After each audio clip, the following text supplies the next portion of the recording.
بسم الله الرحمن الرحيم. السلام عليكم ورحمة الله. أهلا وسهلا في فيديو جديد من يوميات وزيرة اقتصاد وأول فيديو في السنة الجديدة. يا رب تبقى سنة سعيدة على الجميع إن شاء الله. النهاردة إن شاء الله يعني هتبقى أولى جولات في شقتي. هبدأ بإذن الله من المطبخ، المكان اللي بنقضي فيه نص حياتنا تقريبا. أنا مطبخي كده بسم الله الرحمن الرحيم. أول ما بتدخلي من الشقة أهو أدي باب الشقة، المطبخ موجود على طول، موجود في الريسبشن. يا جماعة اللي هتشوفوه، مطبخي ده أنا متجوزة من 2010. كل حاجة فيه زي ما هي، مفيش أي حاجة اتجددت. كل حاجة هتشوفوها أنا بوريه لكم قبل التعديل، وعايزة إن شاء الله آرائكم في إيه اللي محتاج يتغير وإيه اللي محتاج يتجدد. يلا نبدأ بسم الله الرحمن الرحيم. أدي بسم الله الرحمن الرحيم كده أنا دخلت. أول حاجة هنا عندي التلاجة، واللي فوق ده بقى أحط فيهم بقى البصل. أدي المطبخ أهو شكله إجمالا. هو عندي الدواليب فوق وتحت تمام، وهنا البوتاجاز.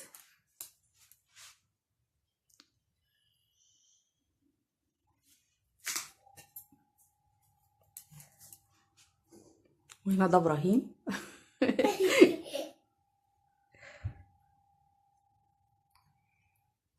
هنبدأ بقى ان شاء الله نشوف ضرفة ضرفة. هنفتح اول ضرفة معاكم. فطومة فتحت هنا اهو.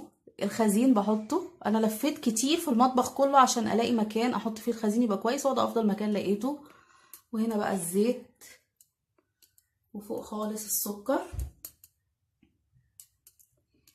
بعد كده هنا عندي البلاستيكات بقى. البلاستيكات دي يا جماعه بالفعل والله انا من اول ما اتجوزت هم انا ما جددتش. انا ما بجريش ورا الموضه واقول الجديد واغير، لا، لما يهلك خالص بجيب.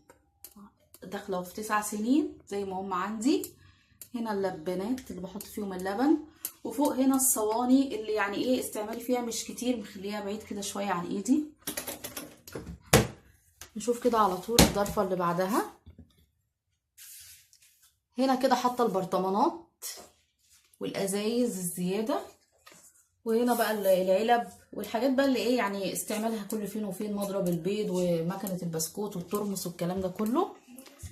هنا بقى مخليها جنب ايدي اطباق الغرف والسلطه. وهنا كده اطقم الخشاف، طقم الخشاف والاطباق بقى اللي بحب، جيلي شوربه حاجات كده. وهنا مجات الشوربه والكنك.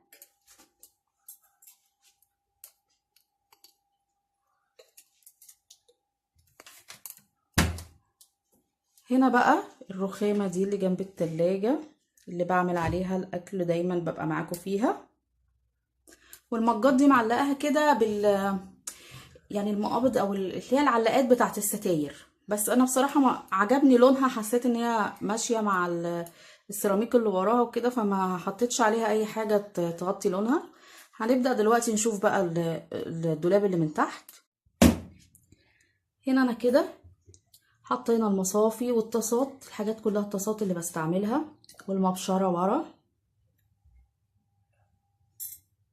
كل ده يا جماعه جهازي، يعني مفيش اي حاجه اتجددت جدد. هنا الضرفه اللي بعدها الخلاط، كيتشن ماشين، والصواني الاستانلس.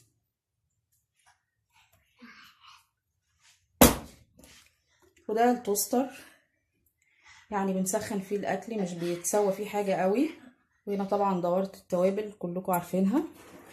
هنا بقى حاطه كده جنب ايدي الادراج، حاطه فيها المعالق اللي بحتاجها ساعه الاكل، بحيث تبقى ايه جنبي اهو، جنب البوتاجاز على طول. اول ما احتاج ما اقعدش بقى الف وكده، بتبقى جنب ايدي.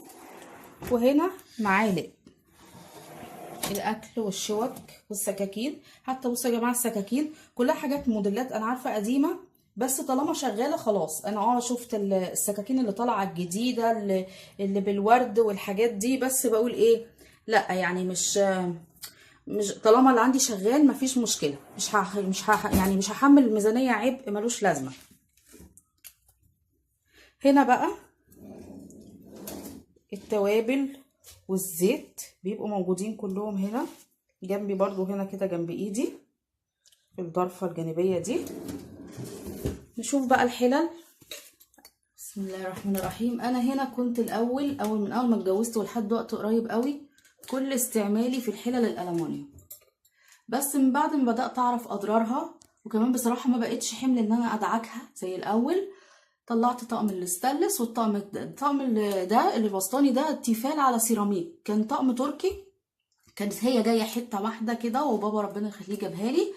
هو عباره عن الحلتين دول، واللي فيه التانية الطاسه الكبيره اللي بايدين اتنين دي اللي كنت عامله فيها الصدق معاكم، هي ديت معاهم. هو كان هما 3 قطع كده بس. طبعا الستانلس افضل حاجه واكتر حاجه صحيه، ده بقى ولا خدش، والطقم ده ولا خدش ولا جرح، وبطلت طبعا ادعك ولا سلك ولا اي حاجه خلاص. ادي كده طقم ذره في الحلل بتاعتي. طبعا هما في حلل تانية بس يعني حاطه فيهم حاجات حاليا. البوتاجاز برضو اليونيفرسال ده انا حتى مغطياه بصراحه، انتوا شفتوه معايا كذا مره، يعني ده بصراحه اسوأ حاجه ممكن الواحد يجيبها، محدش يفكر يجيب اليونيفرسال ابدا. هنا بقى حاطه في المطبقيه فوق الحوض على طول، برضو زي ما انتوا شايفين ادي كل الكوبايات اللي متبقيه عندي، انا ما بخلي مستنيهم برضو كده يتصفوا يبقى خلاص، وان شاء الله اجدد، يعني لما ابقى خلاص مش لاقيه كوبايات استعملها ساعتها اجيب، مش عماله على بطال. والاطباق برضو اهو حطها كده. هنا الضرفه هنا فيها الحاجات بقى المنظفات اللي الاطفال ممكن ايدها توصل لها، مخليها كلها فوق عشان تبقى بعيد عن اولادي. هنا تحت طبعا بقى كده الحوض والفلتر ده احنا مش بنستعملوه، طقم التوزيع. وهنا بقى الظرف اللي تحت هنا طبعا محطوط بقى الانبوبه، وهنا فاضيين مش حاطه فيهم حاجه يعني دلوقتي حاليا. اعمل باي باي يا ابراهيم. وده كان مطبخ يا جماعه، يا رب ما اكونش طولت عليكم ولا تقلت عليكم، يا رب يكون عجبكم. مستنيه بقى ملاحظاتكم ومستنيه ارائكم في ايه اللي محتاج يتغير وايه اللي يعجبكم وايه اللي مش عاجبكم، واشوفكم ان شاء الله فيديوهات جايه كتير. ويا رب اللي لسه ما اشتركش يشترك ويفعل الجرس، وما تنسوش تضغطوا اللايك.